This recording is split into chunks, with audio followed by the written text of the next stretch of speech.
Üdvözlöm újra az Axis of Truth-ban, a JNS-en. Miért versengenek a demokrata politikusok azért, hogy együtt kampányoljanak egy olyan férfival, aki azt mondta, Amerika megérdemelte a 2001. szeptember 11-i támadást? Ez az a kérdés, amit folyamatosan felteszek magamnak, miután az Egyesült Királyság megtiltotta a szélső baloldali aktivista Hassan Piker belépését az országba, és a demokrata párt fele azonnal mártírt csinált belőle. De az összes amerikai politikai szereplő közül miért pont ez a beteg ember, akit jelenleg az amerikai kormány vizsgál szankciós megsértések miatt, mert Kubába látogatott?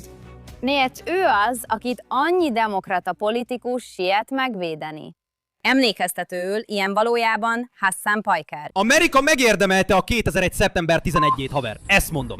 Úgy tudom, hogy az ottani ingatlan tulajdonosok egyszerűen úgy döntenek, hogy egyáltalán nem adják ki az ingatlanjaikat. Igen, öljétek meg őket! Öljétek meg azokat a rohadékokat! És gyilkoljátok meg őket az utcán! Hadd ázzanak az utcák a kibaszott vörös kapitalista vérükben, haver!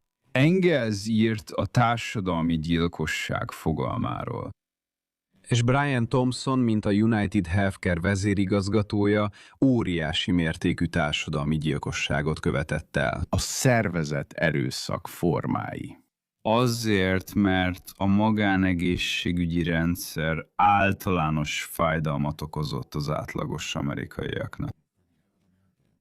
Láttam, hogy sokan azonnal megértették, miért történt ez a haláleset. És mégis egyre inkább azt látjuk, hogy a demokrata jelöltek nem távolodnak el Hassan Pikertől, inkább a támogatását keresik. És Piker nem csak egy véletlenszerű kommentátor, aki évekkel ezelőtt tett egy rossz megjegyzést. Egy olyan emberről beszélünk, aki valóban hisz a politikai erőszakban, és úgy gondolja, hogy ez igazolható. Valakiről, aki nyíltan támogatja a kommunista és dzsihadista ideológiákat. Nos, aki valójában maga is az ellenkező értékek szerint él nyugaton, luxus designerruhákkal és drága kapitalista kütyükkel. Egy olyan emberről beszélünk, aki többször is védelmébe vette a Hamaszt és mentegette őket, pedig a Hamas egy amerikaiak által terrorszervezetnek minősített csoport, amely október 7-én tucatnyi amerikait rabolt el és gyilkolt meg. Szerintem fontos megérteni azt a történelmi kontextust, amelyben az erőszakos ellenállás. Nincs semmilyen kontextus arra, hogy több száz tinédzsert meggyilkoljanak. Szerintem pontosan igen. Szerintem van ilyen. Szerintem fontos megérteni azt a kontextust, amelyben az erőszakos ellenállás kialakult. Legyen szó akár a Hamasról, akár bármilyen militáns mozgalomról. Ők nem barbár szörnyetegek, de ezek borzalmas atrocitások, amiket elkövettek, igaz? De ez nem abból fakad, tudja, valami elavult, antiszemita hajlamból, vagy abból, hogy tömeges nemi erőszakot akartak elkövetni. A gázai övezetből Izraelbe történő betörés. Igen. Úgy gondolja, hogy nem antiszemitizmus motiválta őket, tekintve, hogy civileket gyilkoltak meg? Nem. Ez figyelemre méltó. És valaki, aki az ortodox zsidókat beltenyésztetnek nevezte. De ez nem állítja meg a demokratákat. Nézd meg, mi történt nemrég Michiganben. Csak néhány héttel a michigani zsinagóga elleni terrortámadás után a michigani demokrata szenátusi jelölt Abdul El-Sayed nem csak hogy együtt jelent meg Hassan Pikerrel egy kampányeseményen, de még azt is megtagadta, hogy elítélje Piker felháborító korábbi kijelentéseit. Ezután El-Sayed még továbbment egy Izrael ellenes podcastban, ahol mentegette Piker ismétlődő terrorizmus támogató kijelentéseit, és azt állította, hogy azokat csupán kiragadták a szövegkörnyezetből. Most biztos vagyok benne, hogy senkit sem lett meg, hogy El-Sayed szintén terjesztett diszkriminatív sztereotípiákat a zsidókról, célozgatva arra, hogy valamilyen természetfeletti hatalmuk lenne az amerikai kormány felett. A michigani támadást követően ő is elítélte a támadást, de ugyanakkor Izrael libanoni támadásait is, mert nyilvánvalóan ez így logikus. Ítéljünk el egy több ezer kilométerre zajló konfliktust, aminek semmi köze nincs ahhoz, hogy random zsidó-amerikai gyerekeket támadtak meg egy michigani zsinagógában. Persze. És ez az a rész, amit őszintén nehezen értek. Ha az Egyesült Államok szenátusába indulsz, miért pont ezt az embert akarod, hogy bemutasson a választóknak? Miért pont ezt a közönséget próbálod megszólítani? Ha ezek az értékeid pártként, akkor már nem azt képviseled, ami valaha a demokrata párt volt. Te egy Amerika ellenes harmadik világbeli szemléletet képviselsz, ami ebben a dzsihadista áldozatiság ideológiában gyökerezik. És sajnos ez a minta most számos demokrata jelöltnél ismétlődik. Nézd meg Marin Galindo Texasban. Most szerencsére Mori már elveszítette a választást, de előtte még közzétettek videót, amelyben arról beszélt, hogy egy bevándorlási fogvatartó központot börtönné alakítana. Amerikai cionistáknak, nem izraelieknek, nem külföldieknek, amerikai cionistáknak. Amikor azt mondom, hogy a milliárdos cionistákat börtönbe akarom zárni, az nem azt jelenti, hogy zsidókat akarok internálótáborokba zárni. Akkor miért kapok egy csomó halálos fenyegetést és magássértegetést? Ami tulajdonképpen logikus, most már rájöttem. Úgy tűnik, hogy a magahívők és a zsidó cionisták valójában ugyanazok az emberek. Pontosan ugyanúgy beszélnek, és ez azért van, mert a maga a kibontakozó keresztény cionizmus. Így akarják vallási államot létrehozni az Egyesült Államokban, mégpedig a magán keresztül. Ez a cionizmus célja is. Ilyen fehér, felsőbbrendűséget hirdető vallási államokat létrehozni. Szóval engem nem érdekel, hogy milyen vallású vagy. Ha cionista vagy, vagyis azt hiszed, hogy neked vagy valakinek alanyi jogon jár egy földterület, vallási meggyőződés alapján. És ha ezért hajlandó vagy megölni minden szemita embert, akkor igen, azt gondolom, hogy veszélyt jelentesz az emberiségre, és börtönben lenne a helyed. Ez még csak nem is vita az izraeli politikáról. Ez arról szól, hogy valaki büntetni akarja azokat az amerikaiakat, akik hisznek a zsidó polgári jogokban, és valahogy ez újra és újra megtörténik. A demokrata jelöltek valami elképesztően antiszemita dolgot mondanak, vagy olyasmit, amit néhány évvel ezelőtt mindenki egyértelműen zsidóellenesnek tartott volna. Ennek ellenére, ahelyett, hogy kizárnák őket jelöltként, a demokrata párt, amelyet mostanában elárasztottak, az amerikai demokrata szocialisták, mentegeti ezt. De a helyzet még rosszabbá válik.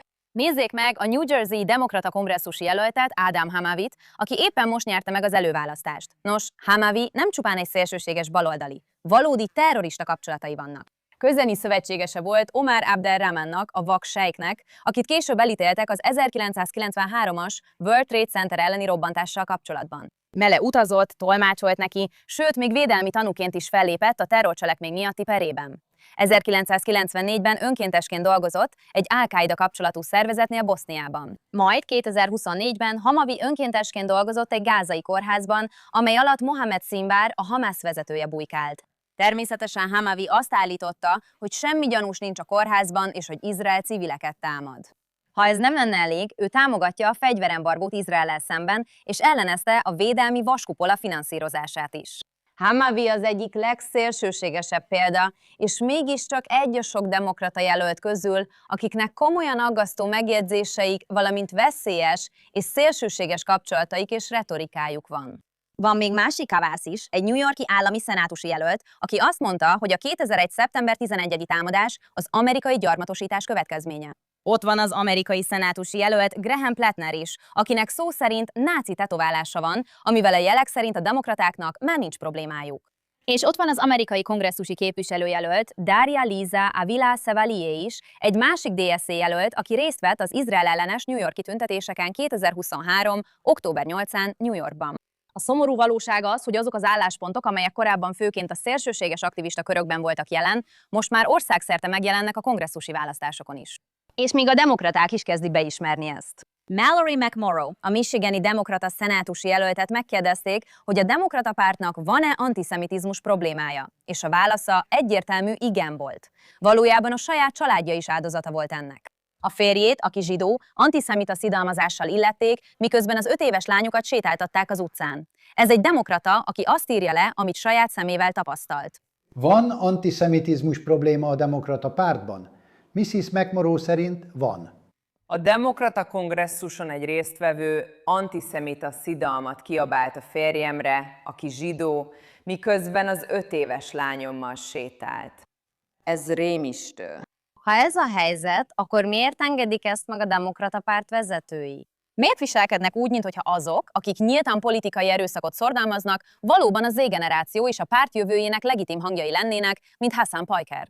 Mert szerintem ez a kérdés valami fontosat elárul arról, hogy mi zajlik a párton belül.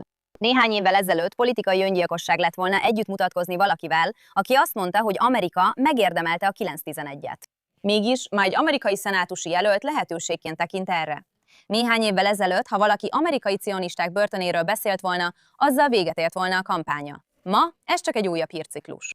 És néhány évvel ezelőtt ezeknek az álláspontoknak a többsége egy kis aktivista csoporton belül maradt volna. Ma pedig ők jelentik a demokrata párt jövőjét, ami felveti a kérdést, hol a fenében van a baloldal. Hol vannak azok a demokraták, akik szeretik az Egyesült Államokat, akik úgy gondolják, hogy az antiszemitizmusnak kizáró oknak kell lennie, akár jobbról, akár balról jön. Akik megértik, hogy lehet támogatni az emberi jogokat anélkül, hogy mentegetnénk a Hamaszt. Akik nem támogatják azokat a radikálisokat, akik amerikai zászlókat égetnek. Mert ezeknek a nézeteknek sem a baloldalon, sem a jobb oldalon nincs helyük. Egy egészséges demokráciához szükség van nézeteltérésekre, szükség van vitára. Szükség van olyan emberekre, akik jóhiszeműen vitatkoznak különböző nézetekkel, mert végső soron azt akarják, hogy az ország sikeres legyen, nem pedig azért, mert az egyik oldal el akarja pusztítani harmadik világbeli dzsihadizmus kedvéért. Hassan Piker gyűlöli Amerikát, és ő sosem ezt kínálta. Ő nem akar megoldásokat. Az ő politikai projektje arra épül, hogy meggyőzze az embereket arról, hogy Amerika a probléma, az intézményei a probléma, a zsidók a probléma, és hogy az országnak valamilyen kommunista forradalmon kell átmennie. Amit a legzavaróbbnak találok, az nem az, hogy Hassan tényleg hisz ezekben a dolgokban. Végül is ő egy tudatlan troll, aki úgy tesz, mintha intellektuális szigora lenne, pedig nincs. Amit valójában zavarónak találok, az az, hogy a politikusok most már az ő támogatását keresik, az ő közönségét hajszolják, és valamiféle hiteles szövetségesként kezelik őt.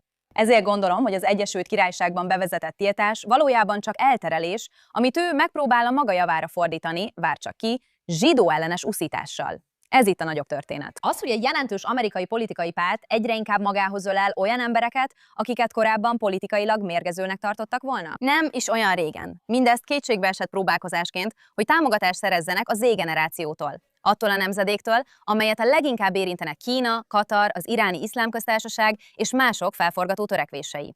A közösségi médián keresztül. Ha a párt nem tud őszintén szembenézni ezzel a problémával, az csak rosszabbodni fog. Az amerikai értékek feláldozása, valamint az a képesség, hogy civilizáltan vitázzunk az ország javítása érdekében, maga is egy amerikai érték és hagyomány, amiért érdemes harcolni. Az a tény, hogy a demokraták erről lemondtak, rendkívül aggasztó jel az egész ország számára. De ez a valósággal való szembenézés elutasítása nem korlátozódik a belpolitikára. Miközben a politikusok ezen a héten Hassan Pikert védték, a szövetségi nyomozók valami ugyanolyan veszélyes dolgot tártak fel. Az iszlám köztársaság beszerzési hálózatát, amely közvetlenül az Egyesült Államokon keresztül működik. És minél mélyebbre ásunk ebben a történetben, annál inkább leleplez egy másik illúziót, amelyhez Washington évtizedek óta ragaszkodik. Egyszerűen nem értik meg. Ezen a héten az igazságügyi minisztérium bejelentette Jamshid Gomi letartóztatását, aki kettős amerikai-iráni állampolgár és a kaliforniai Newport Coast-ban él. Ő egy Iránban működő technológiai vállalat vezérigazgatója, és a szövetségi ügyészek szerint éveken át amerikai eredetű hálózati, biztonsági és titkosító berendezéseket szerzett be iráni ügyfelek számára, köztük olyanokat is, akik kapcsolatban állnak a rezsim nukleáris és katonai intézményeivel. Egyszerűen fogalmazva, a vád az, hogy érzékeny amerikai technológiát szereztek be az Egyesült Államokon keresztül, és az iráni iszlám köztársaság kezébe került közvetlenül az amerikai Egyesült Államok orra előtt. Ez hasonló letartóztatásokat követ, amikor más iráni amerikaiakat is lelepleztek, akik a rezsimnek dolgoztak. És sok esetben ezt már évek óta csinálják, ami ugyanazt a problémát mutatja, amit Amerikában újra és újra látunk. Ez hasonló letartóztatásokat követ, amikor más iráni amerikaiakat is nemrég lelepleztek, akik a rezsimnek dolgoztak. És sok esetben ezt már évek óta csinálják, ami azt a problémát mutatja, amit újra és újra látunk az amerikai iránpolitikában, a baloldaltól a jobb oldalig. Washington csak akkor tudja azonosítani a rezsim hálózatának egyes részeit, miután a kár már megtörtént. Le tud tartóztatni embereket, vádat tud emelni, és sajtóközleményt tud írni. De újra és újra bebizonyosodott, hogy az Egyesült Államok nem hajlandó szembenézni a nagyobb valósággal, vagyis azzal, hogy a rezsim nem egy normális kormány, amelyet rá lehetne venni a helyes viselkedésre. És éppen ezért bukik el folyamatosan az amerikai közel-kelet politika. Ez az első számú bizonyíték. A legfőbb vezető fiáról beszélsz? Nos, ő is része ennek, igen. Nem jelent meg nyilvánosan. Mi a helyzete? Beszéltél vele közvetlenül? Úgy hiszem, nagy tisztelettel vannak iránta, látom is ezt. Úgy értem, szeretnék megkapni a jóváhagyását. Igen, persze, Trump elnök. Évtizedeken át az Egyesült Államok ugyanannak a megközelítésnek különböző változatai próbáltak ki. Nyomást gyakorolnak a rezsimre, tárgyalnak a rezsimmel, szankcionálják a rezsimet, felajánlják a rezsimnek a visszatérés lehetőségét, mérsékelteket keresnek a rezsimen belül, majd meglepődnek, amikor a rezsim minden lehetőséget kihasznál a túlélésre, újrafegyverkezésre, saját népének elnyomására és hálózatainak építésére, akár demokrata, akár republikánus kormányzat alatt. Az igazságügyi minisztérium ügye tökéletes példája ennek a problémának. Az igazságügyi minisztérium szerint ez nem egyszeri vásárlás vagy egy apró technikai szabálysértés volt. Gomi éveken át kihasználta az amerikai pénzügyi rendszereket, fedőcégeket és dokumentációt használva, hogy ellenőrzött felszereléseket juttasson Iránba. Ennek komoly kérdéseket kellene felvetnie Washingtonban. Hány ilyen hálózat működik még mindig? Hányan figyelmeztetnek erre már évek óta? És miért tűnik úgy, hogy Amerika mindig csak akkor ébred fel, amikor a rezsim már hasznot húzott belőle? A BBC riportja ebben az ügyben egy újabb réteget ad hozzá, mert a letartóztatást a rezsim azon törekvéseinek tágabb összefüggésébe helyezi, hogy nyugati technológiához jusson a szankciók ellenére. Mert a rezsim nem tekinti a szankciókat oknak arra, hogy leálljon, inkább akadálynak látja őket, amit ki kell játszani. És ha hallgattál irániakra, izraeliekre és olyanokra, akik tényleg tudják, mi folyik, mindez egyáltalán nem meglepő. Ami meglepő az, hogy Washingtonnak még mindig nincs olyan stratégiája, ami megfelelne a rezsim valóságának. Ugyanezt láthatod az új vitában is, az iráni befagyasztott vagyonokról, amit vasárnap jelentettek be, ahol a Reuters arról számolt be, hogy az Egyesült Államok fontolóra veszi a befagyasztott pénzeszközök felhasználását, hogy segítse az arab államokat a Perzs-öbölben a rezsim támadásai által okozott károk helyreállításában. Most, miközben valakinek valóban kártérítést kellene fizetnie ezért, miért abból a pénzből jönne ez, amelynek az iráni népé kellene tartoznia, és nem a rezsimé? Az Egyesült Államok megakadályozta Izraelt és a térség arab államait abban, hogy válaszoljanak a rezsim szövetségesek elleni támadásaira a tárgyalások nevében. De amit ez valójában jelent ebben a régióban, a válasz hiánya, az a gyengeség. Az Egyesült Államok nem az erejét mutatja azzal, hogy aláássa a közel-keleti szövetségesei fellépését ezzel a rezsimmel szemben. Most azt akarják, hogy a kártérítés abból a pénzből jöjjön, amit Irán újjáépítésére kellene fordítani, ha a rezsim megbukik. Nem fogok hazudni, ez egy jogos vita, de miért csak erről beszélünk? Miért nincs ugyanolyan komoly vita arról, hogy az iráni vagyonokat az iráni emberek megsegítésére használják fel? Miért nincs komoly stratégia a kommunikációs eszközök, a sztrájkalapok, a munkásszervezés, a rezsim bűneinek dokumentálása és az ellenzéki infrastruktúra finanszírozására, amelyek valódi átmenethez szükségesek? Ez az, amiben Trump túlságosan rövidlátó volt. Igen, Trump sokkal keményebb volt a rezsimmel szemben, mint sok elődje, és elismerést érdemel azért, hogy megértette, mennyire veszélyesek, valamint, hogy a JCPOA teljes katasztrófa volt.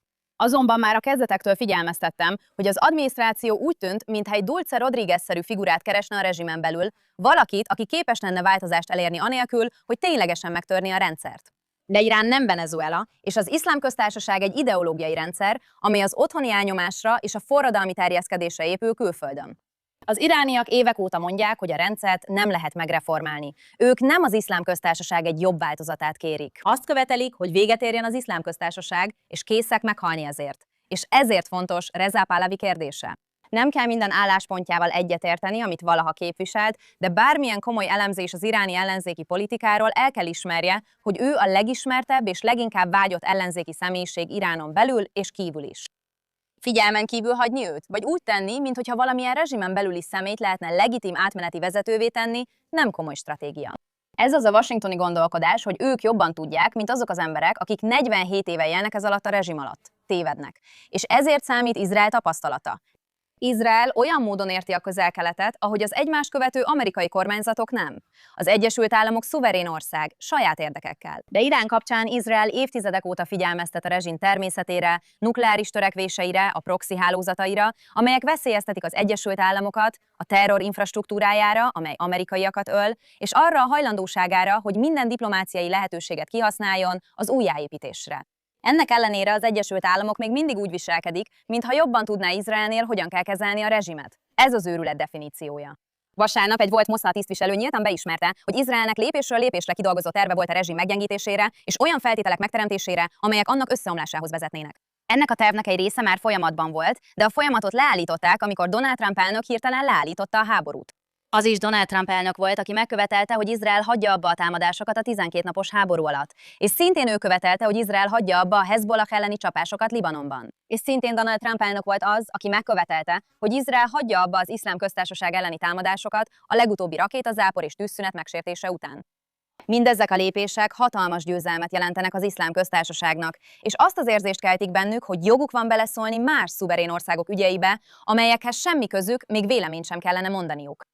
Donald Trump szeret úgy tűnni, mint aki minden üzletet meg tud kötni. De ezek a lépések a rezsim életét hosszabbítják meg, közvetlenül ennek a régiónak a népeinek kárára, az irániaktól kezdve az izraelieken át az arabokig. De ezek a lépések szó szerint meghosszabbítják a rezsim életét a régió népeinek kárára, az irániaktól az izraelieken át az arab világig. Donald Trump elnök elképzelésével a probléma a következő. Ha a cél a rezsim kezelése, akkor mindig megállapodásokat, kiutakat, szüneteket, engedményeket fogsz keresni.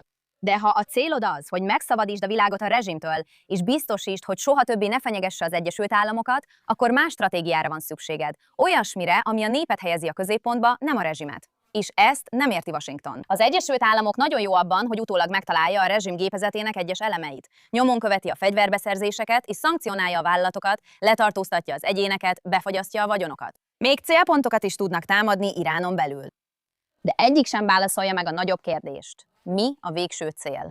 Ha a végső cél egy gyengébb iszlám rezsim, akkor néhány évente újra foglalkozni kell vele, és még több vérontásra lesz szükség a régióban és azon túl is. De ha a cél egy biztonságosabb Amerika és egy jobb világ megteremtése azzal, hogy megszabadulunk attól az entitástól, amely a legtöbb vérontásért felelős a régióban, akkor talán hagyni kellene, hogy Izrael tegye azt, amihez a legjobban értünk.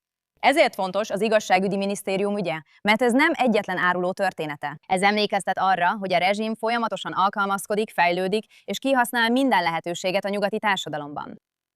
A kérdés most az, hogy Washington végre beismerje, hogy a rezsim kezelése kudarcot vallott, vagy újabb évtizedet töltünk azzal, hogy úgy teszünk, mintha a következő megállapodás, a következő szankció, a következő tűzszünet valahogy más eredményt hozna.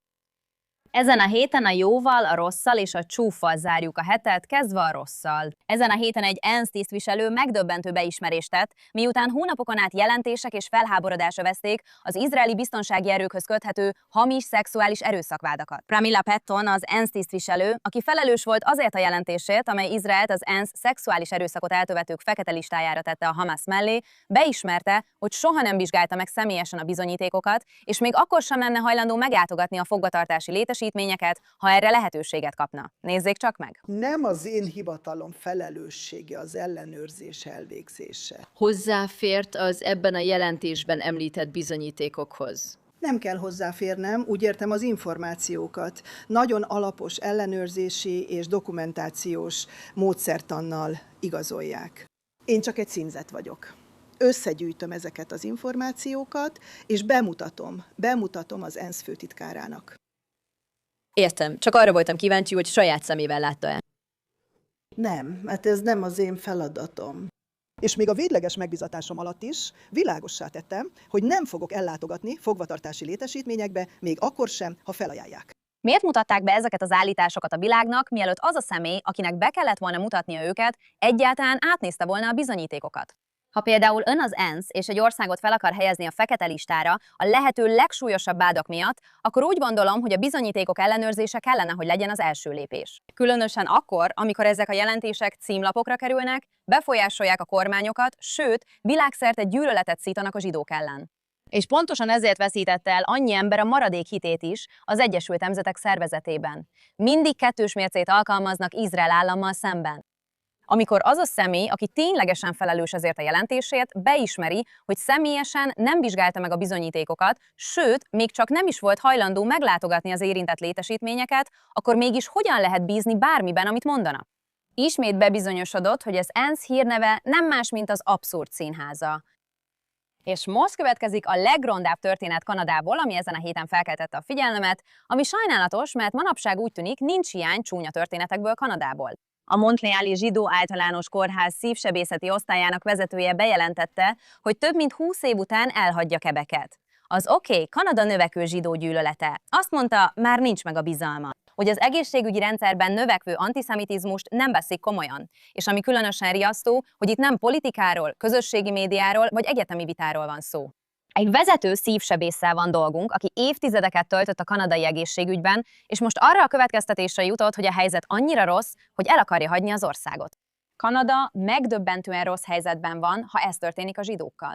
Csak az elmúlt 2 napban 2 különböző támadás történt kanadai zsinagógák ellen. Mi történik Kanadában?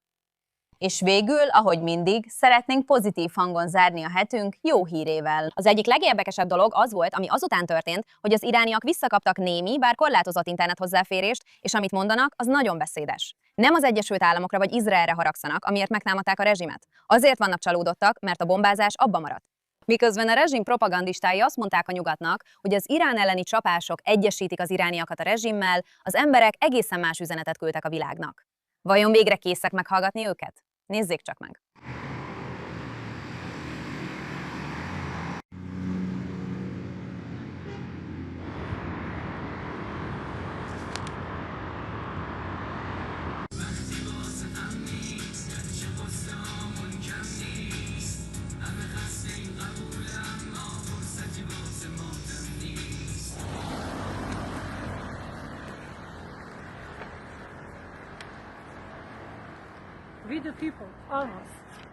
A szomorú valóság az, hogy az irániak úgy érzik, ez az, amire szükségük van ahhoz, hogy megszabaduljanak a rezsimtől. És ez mennyire más elképzelés, mint amit oly sok úgynevezett szakértő állított.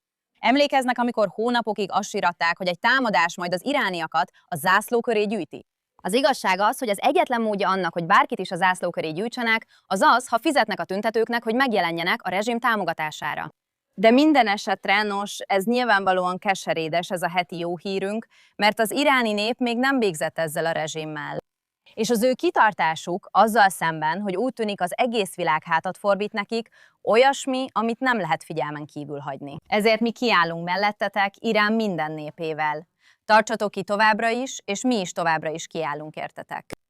És ennyi volt már az Access of Truth adása. Ahogy mindig, ha van számomra tippetek vagy történetetek, nyugodtan keressetek meg a közösségi médiában, Emily K. Schrader az X-en, vagy Emily Tel Avivban az Instagramon. Találkozunk jövő héten a JNS-en.